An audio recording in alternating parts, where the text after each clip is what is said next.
Hey everybody, it's Gypsy, and welcome to my multidimensional life.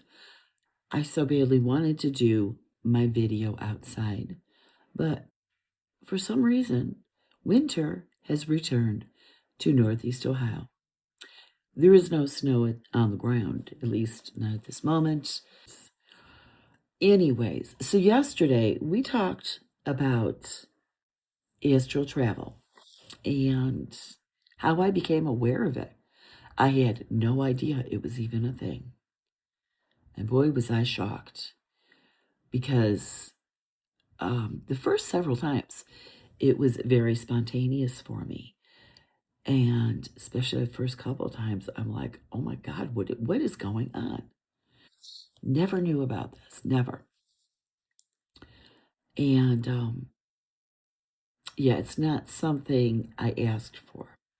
Many people accuse me of asking for beings from other dimensions or, asking for I don't. It was never a thing for me. It just happens. And I think um, a lot of people like me become aware that they have certain abilities because, well, I didn't ask for this. So before anybody gets on their high horse, no, I didn't ask for any of this. I did have, like, I mentioned a few yesterday of my spontaneous um, astral projections. I'd never left my house at this point. And there was one more I forgot about. I used to have an Etsy shop. And, I'm an artist and a sewist, things like that. And there was one day I lived in this very small apartment in a century home. And so I didn't have an art studio like I do now. So I would often spread myself, my supplies out on my coffee table. And I have this habit of when I'm working on something, I don't want to stop. I don't want to go to bed to sleep or do anything else. But this one night, you get tired, you have to. So I did the mature thing and I went to bed. Well, later on, after I fall asleep, I wake back up again and I'm sitting on my couch and I'm looking at my coffee table and I'm looking at my supplies. And I thought to myself, well, I'm pretty sure that thing is happening again and I'm not dreaming. And I looked around and all my stuff was exactly the way I left it. And everything was very real. But here's the thing, okay, I was very focused on whatever project I was working on, getting it done. I realized I could not do it because my body was sleeping in the next room.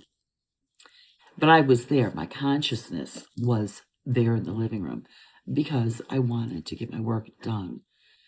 But after making the decision that I would need to, wake up my entire being, I decided not to and just to, get a good night's sleep because, when you're working in the physical realm with physical stuff, you need both aspects.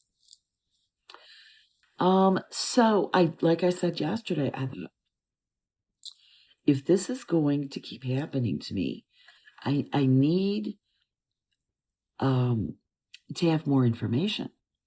I need to have more control, because it's saying, well, I don't know what's going on here. I don't like being out of control. And I feel safer if I can control what's going on, where I can make the choice. Excuse me. I started to research. I came across meditations that help with having control over your astral travel.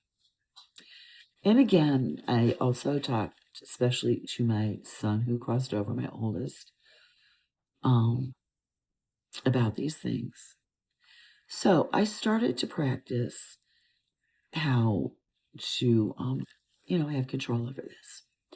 So it was at that point, and I do have two babies that I lost during two different pregnancies, and they also were out. So as I started to get better, it was more kind of like, all right, I would do the meditation and I'd float out of my body, maybe be up near the ceiling, then I'd, come back down, whatever. Practice a little, keep it safe, protect myself. So there was this one time, this was so cool. It's one of my favorite times. Well, I have two favorite times. This one, because I always wanted to fly without an airplane. Oh, did I want to do that? So I asked her project, and it was a beautiful day that day, just gorgeous summer day. And I find myself flying, and there's clouds, fluffy white clouds, and I'm up under the clouds flying. And I hear my older son, John, go, Mom, look over here.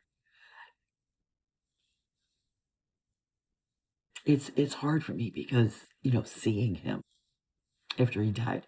And I looked over, and there's my son, John, and he's looking over at me, and we're flying.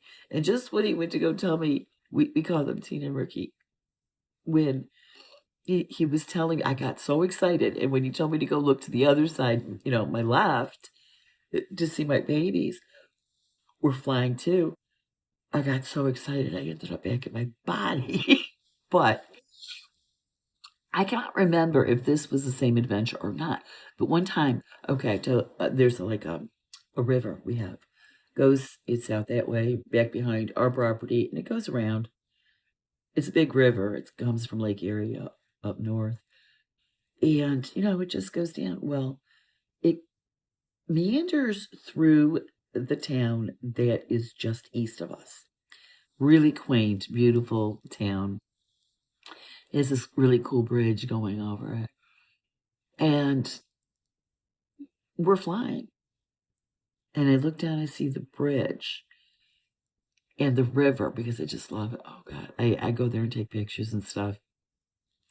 And I'm looking, and it's so beautiful. I'm like, oh, my God, we're in Gates Mills over the river. But then the next thing I see is there's like a raft, almost like Tom Sawyer kind of thing, with two boys in it.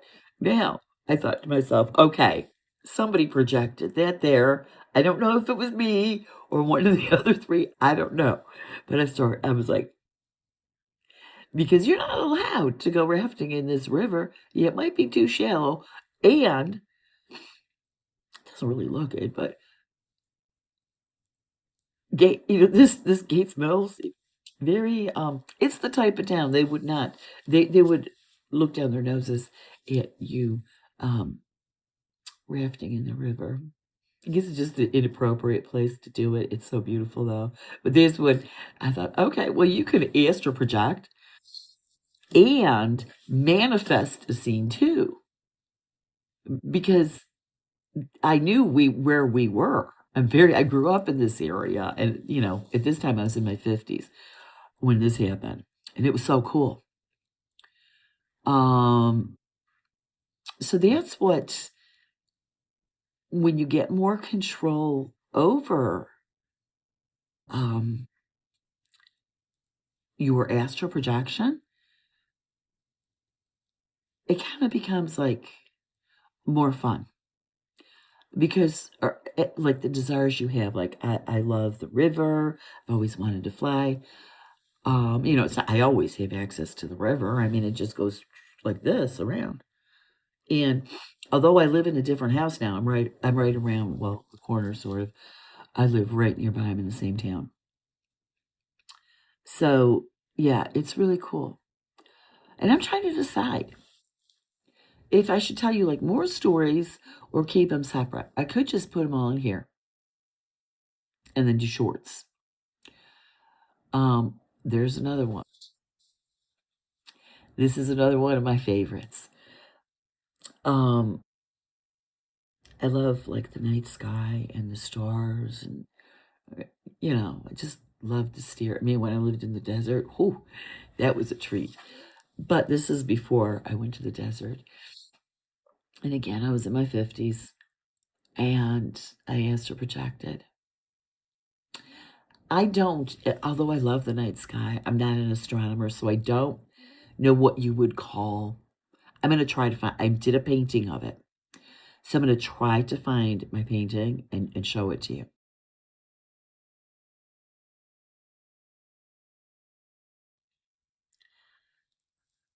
Oh God, was it beautiful. I was up in space, stars everywhere. And the colors, I mean, it was just like a swirl of like, I remember orange, red, I think purple and black, like things like that. I was like, oh my God, I can't believe I'm here. I just loved it. I mean, and it was just no airplane, no spaceship, no nothing. Just me. Just me in this space that I've always wanted to experience. And it is astral projection when you're experiencing it like out in space. Very, very, very realistic. Whereas a dream, even when I used to lucid dream as a teenager, it wasn't very realistic, although I can kind of write the script for that. It wasn't realistic. This is real. And here's something I've always wondered. Never really asked this question, but I've always wondered when you're astral projecting and say, like when I was up in space, and I'm thinking, it's just me in space. And I'm thinking, well, is this what it's like after we die? We can go anywhere and just we're there. We don't need any type of special vehicle, equipment. We don't even need our bodies. It's just us there. And we could go anytime we want. So that's what life after death, I wonder. And it's got, I think so. My son is telling me, yes, it is. Yeah, you were following me? No. He said they went up there with me, but I was just like, I got so like, oh my God. I mean, I was in awe. I was in awe. Yeah, they were behind me. They're telling me. Amazing. Amazing. I'm trying to think of, okay, that's a good thing. So, all right, first of all, dream visits with your deceased loved ones, or like I did um, a video recently. I think it's called My Grandmother's Field Trips because she did this with both me and my mother using, I mean, the exact same words. And I'd never told my mother. And so when she told me using the exact same words what my grandmother said, it's like, okay, you can't tell me this shit ain't real. You can't. Anyways, and it was several years later because I had mine, I don't know, probably around 2016 with my grandmother. My mother died in 2023. Yeah, it was 2023. And she told me this story in like summer or early fall of 2023 that my grandmother, her mother, came to her and used the exact same words as she used with me. So we're talking several years later, and I never told my mother.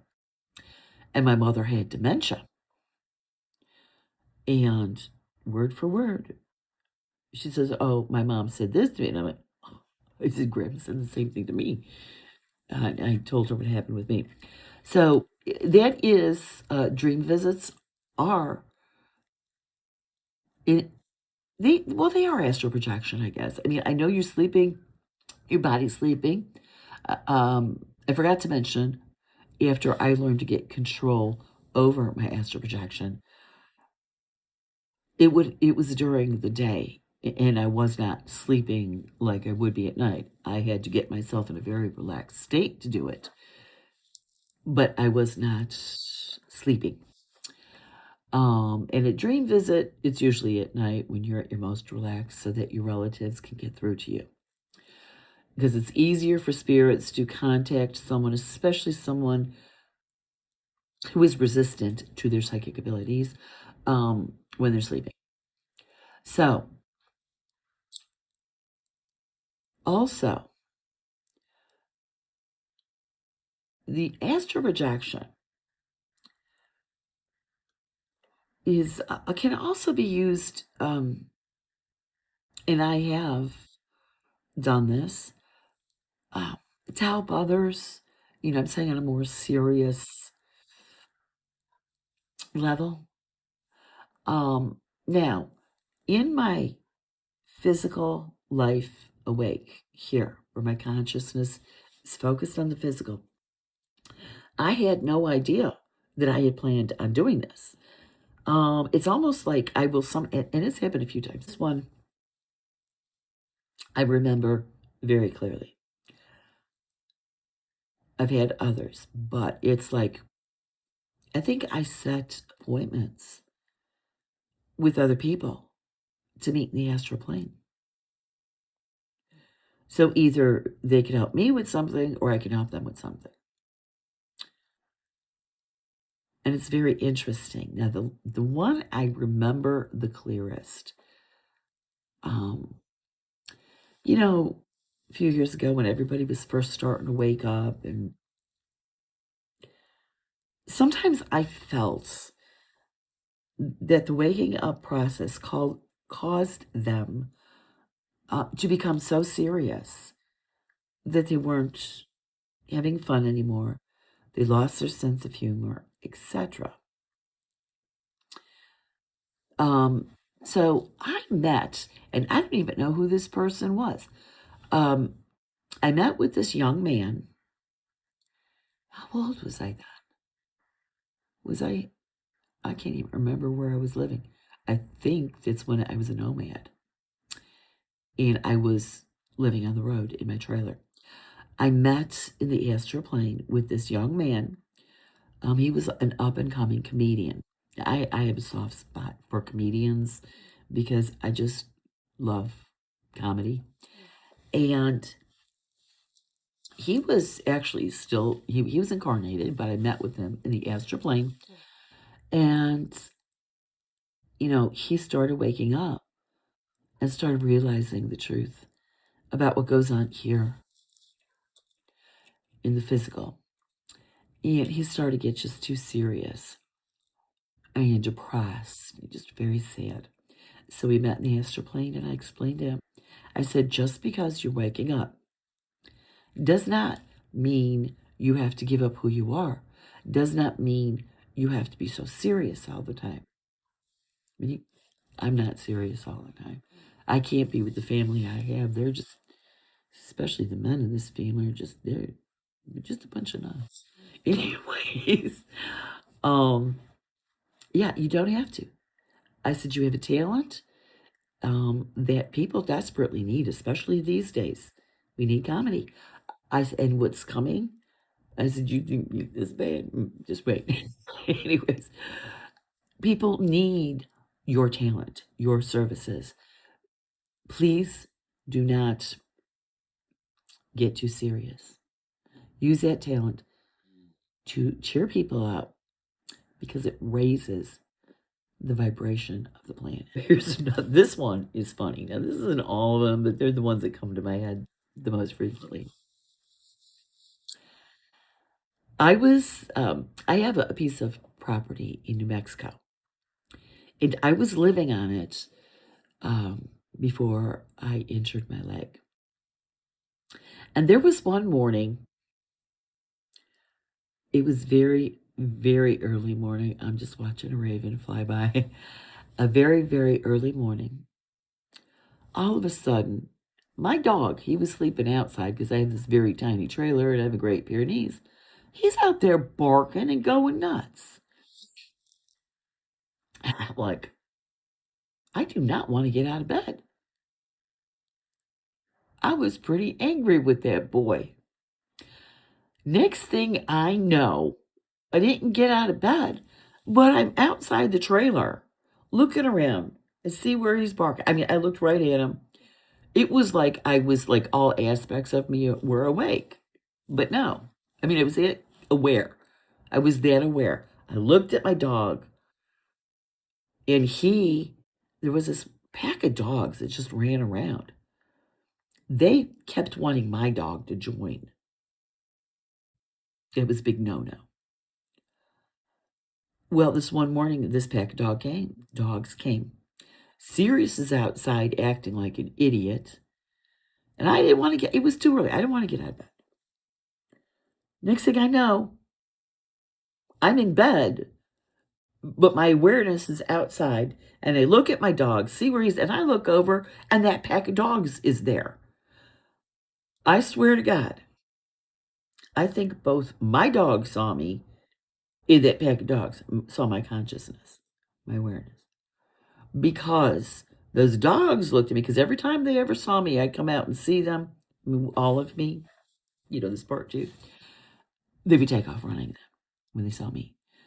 I didn't bring my body. I just brought me. And I looked at those dogs. And I think I said, oh, no, you guys get out of here.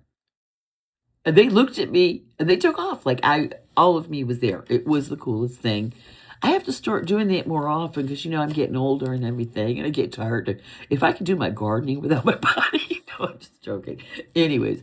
Yeah. So there's things like that you can, that's, it does, kind of have good purpose. So I'm trying to think of anything else. I mean, just, ooh. I know I shouldn't talk about this one. Okay, so the love of my life. The love of my life for the past 30 years. The father of my younger son. He's not very good with expressing his feelings. So there's one night we're sleeping in bed. And I asked her to project. And I just kind of hovered. I don't know how far. I was above the bed, like, I don't know. I was up there, halfway between bed and ceiling. And something just made me, look over. Now, my man who does not believe in any of this stuff, he's there. And I don't know how you do this when you just have your consciousness, not your body. But he kind of put his arm around me, pulled me close, and he told me he loved me. And then we both went back into our bodies and commenced with our sleeping. So I just want to see if you remembered any of it the next day. And I said, well, I had this weird dream last night. I just put it that way. And he knows. We've known each other 30 years. He knows. I mean, come on, we're witches. Anyways. So yeah, it's amazing the things. And yes, you do. Like, all right, when I asked to protect my family's around, my deceased family, because the river incident, and what else have we done? We've done other things. I don't know. But anyways, yeah, those are my most prominent astral adventures. Now, I don't need huge adventures. I don't do it quite as often anymore. I don't really need to do it. I don't know. When I first learned about it, I was very like, I had to find out more. But now that I know, I just, I'm going to leave you with that. Blessed be, and make it a joyful.